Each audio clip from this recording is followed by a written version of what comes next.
اعوذ باللہ من الشیطان الرجیم بسم اللہ الرحمن الرحیم وَاعْلَمُوا أَنَّمَا غَنِمْتُم مِّن شَيْءٍ فَأَنَّ لِلَّهِ خُمُسَهُ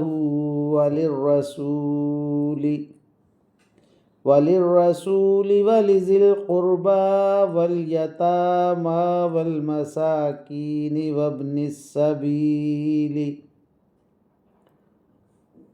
وابن السبيل إن كنتم آمنتم بالله وما أنزلنا على عبدنا يوم الفرقان يوم التقى الجمعان والله على كل شيء قدير آمنت بالله صدق الله مولانا العظيم وصدق رسوله النبي الكريم ونحن على ذلك من الشاهدين والشاكرين والحمد لله رب العالمين۔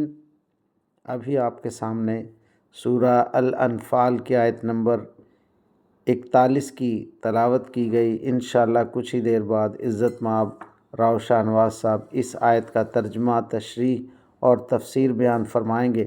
اللہ تعالیٰ سے دعا ہے کہ ہمارا پڑھنا، آپ لوگوں کا سننا اللہ تعالیٰ قبول و منظور فرمائے اور اس پر عمل کی توفیق عطا فرمائے، آمین یا رب العالمین۔ اعوذ باللہ من الشیطان الرجیم، بسم اللہ الرحمن الرحیم۔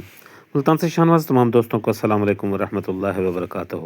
دوستان گرامی، آپ کے سامنے سورہ انفال کی آیت نمبر 41 کی تلاوت کی گئی۔ اب انہی آیات کریمہ کی آسان تشریح، ترجمہ اور تفسیر حاضر خدمت ہے۔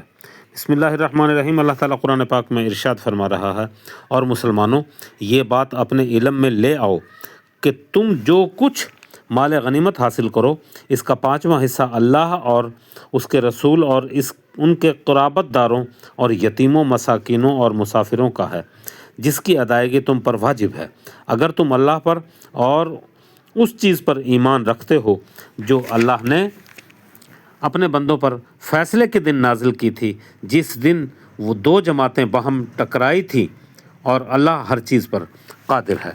اب ان آیات کریمہ کی آسان تشریح۔ ان کے لیے مال زکوٰۃ، اللہ اکبر، ہاں حضرت صلی اللہ علیہ وسلم کے قریبی رشتہ داروں کا ہے 5واں حصہ، کیونکہ انہوں نے آپ کی اور اسلام کی نصرت میں بڑی قربانیاں دی تھی۔ ان کے لیے زکوٰۃ کا مال حرام قرار دے دیا گیا تھا، اور باقی 3 حصے یتیموں، مساکین، مسافروں پر خرچ کرنے کا حکم دیا گیا ہے۔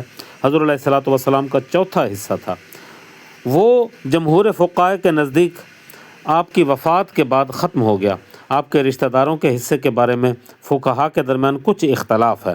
امام شافعی امام رحمۃ اللہ علیہ کے نزدیک یہ حصہ اب باقی ہے۔ بنو ہاشم اور عبد المطلب کو بطور استحقاق دینا ضروری ہے، چاہے وہ حاجت مند ہوں یا نہ ہوں، لیکن دوسرے تمام فقہاء اہل سنت یہ فرماتے ہیں کہ اگر وہ حاجت مند ہوں تو تب تو انہیں دوسرے حاجت مندوں پر ترجیح دے کر اس میں خمس دیا جائے، اور اگر وہ حاجت مند نہ ہوں تو ان کو کوئی مستقل حصہ نہیں ہوگا۔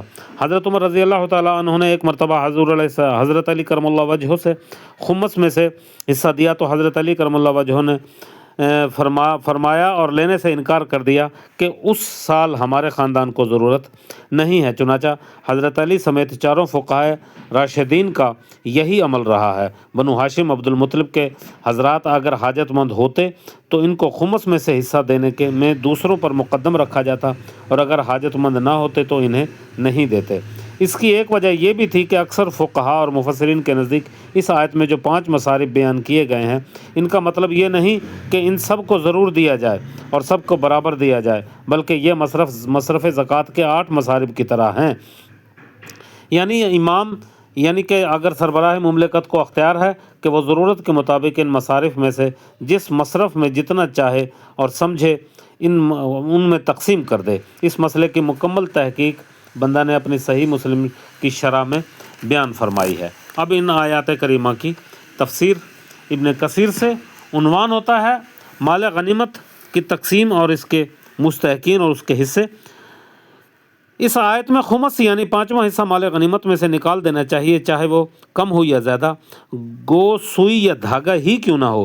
پروردگار عالم فرماتا ہے جو خیانت کرے گا وہ اسے لے کر قیامت کے دن پیش ہوگا، ہر ایک کو اس کے عمل کا پورا پورا بدلہ ملے گا، کسی کو ظلم نہیں کرنے دیا جائے گا۔ کہتے ہیں کہ خمس میں ربانی حصہ کعبے میں داخل کیا جائے گا۔ حضرت ابو العالیہ رحائی رضی اللہ تعالیٰ عنہ کہتے ہیں کہ غنیمت کے